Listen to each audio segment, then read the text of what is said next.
Ngayong araw nga mga master ay araw ng linggo kaya tara, biyahe na tayo. Let's go! At ito nga ang bumungad sa atin mga master, si North Park ng Alabang Town Center. At sa patagalan ng paghihintay dito, ay sigurado akong panalo ito. At ang kanyang kadouble mga master ay si Salad Stop naman ng Mulito.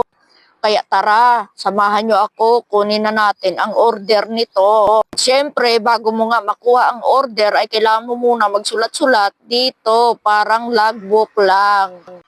At pumasok na kaagad ako sa loob mga master at kinuha ko na ang order nila. At pagkatapos, nag-step to the left, step to the right na ako, papunta sa parking. At nang mahatid ko na nga, ito naman ang sumunod mga master, GrabMart ng Watson, BF Homes, Parañaque. At yung kadouble naman niya mga master ay tapaking dito lang din sa loob ng BF. At medyo maulan-ulan pa nga, kaya sige lang, laban lang. At may hahatid ko nga ito kahit na umaambon, wala nang suot-suot ng kapote mga master. At pagkatapos, dito naman tayo napadpad. May delivery kasi tayo dito mga master, along C6 lang, galing ng BF. At syempre, dahil walang booking doon, gapang papunta dito sa Sukat at dito tayo nakakuha. May Shopwise, Santana Grove at hindi na rin to nawawala sa aking listahan sa pagbawat biyahe ko. Lagi tayong pinapasukan nito. Kaya naman, shout out sa mga tropang Shopwise dito, napakabait nila. Papud Panda, Lalamove o Grab ka man, lahat dito mga tropa. At syempre, may kadouble nga itong si Mr. Chow Chow ng Santana Group ulit.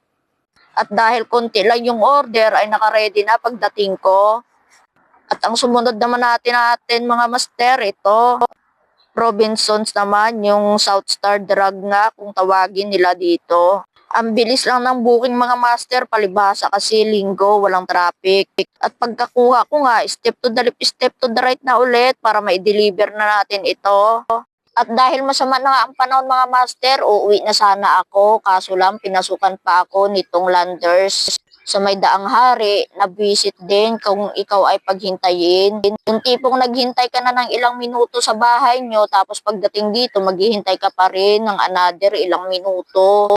Kaya shout out sa mga nagtatrabaho dito. Naman namin kayo sinisisi, pero baka naman kasi. At syempre, nung nakuha ko na nga ang pizza nilang in-order, ay nag-step to the left, step to the right na ako sa parking na pinagparkan ko para maihatid na natin ito. At nang pagkahatid ko nga nito, 1,000 ang binayad sa akin ni ma'am. At syempre, susuklian ko siya. Dahil hindi na umuubra ang ating magic words. And that's it for today's video mga master. Thank you for watching. Mwah!